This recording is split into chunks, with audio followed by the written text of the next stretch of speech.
Welcome back to the Talk Tonight. Our conversation tonight with Democratic Syracuse mayoral candidates continues. We're joined tonight by Alfonso Davis with less than a week to go until voters head to the polls to decide who will appear on the Democratic Party line come the general election. We had Mayor Minor here last night, Pat Hogan here the night before, and then welcome, Alfonso. It's good to have you back, and congratulations on running yet another campaign. Yes, thank you. It's good to see you 4 years ago, and it's good to see you again. Well, I watch you every day. So well, I do. I see you all the time. I do appreciate it. You don't see me, but I see you. Well, no, I do see you. That's the thing. We see everybody out there. Or at least I try to convince people of that. How is the campaign going? What are you hearing from people when you're out there? Well, the campaign is going very well. I'm hearing from the people that they are excited about the election that's coming up on September 10th.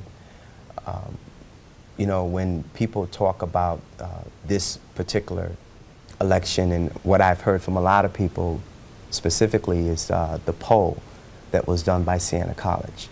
And it said that Mayor Minor had got 56% of that polling. And so what we did is we broke down the numbers so that we can give the people in the city of Syracuse a clear perspective of exactly what those numbers mean. They polled 924 people. Out of the 924 people, 517, if you got 56%, that works out to be 517, with a margin of error of 36%. So if you minus 36% of 517, it really works out to be 331 people. So basically, 98% of the people, the electorates, Democrats, didn't get polled.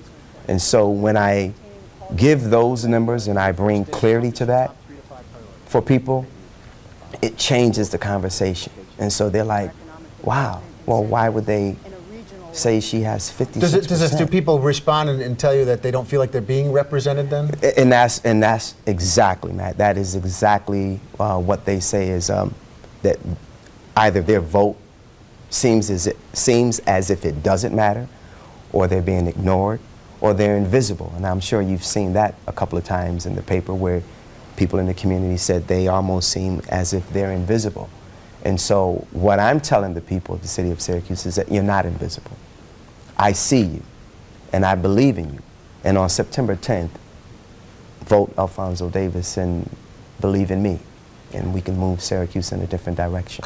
Let's talk about that. How would you move this city forward? What's your top priority? The mayor keeps talking about it, that we got some serious budget problems down the road. Can you handle those? Well, I'm absolutely sure I can handle them. It's my background.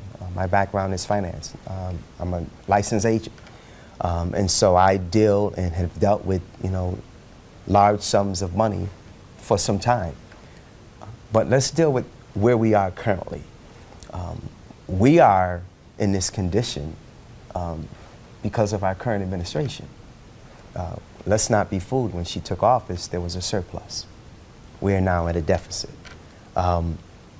For me, the vision is clear. We must beget business. And what I mean by that is that you can't be a city that is not looking to seek out individuals to come do business in your city, or one, create a platform where you will support businesses, particularly small businesses. As you know, any economist in any university in any state will tell you that small businesses support local and state municipalities. Under my plan, I want to have a comprehensive small business plan that will support small businesses systemically from start to success. And how do you do that? One of the first things I want to do is I want to help those businesses grow, and in the process of growing, we want to give them an incentive, a tax incentive.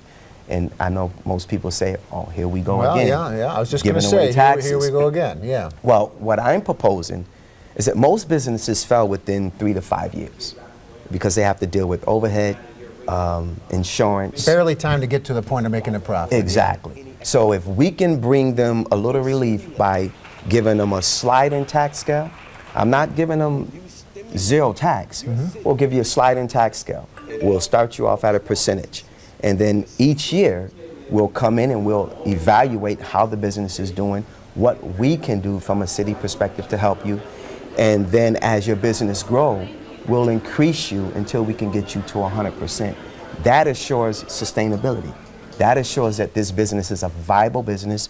It is doing great business in the city of Syracuse. And then once we get them to 100%, Matt, if they then hire someone who lives in the city, we'll try to give them another incentive because now they're creating employment for residents in the city of Syracuse. We're going to talk about some more issues. We're going to take a quick break, and our conversation with Alfonso Davis continues in just a moment.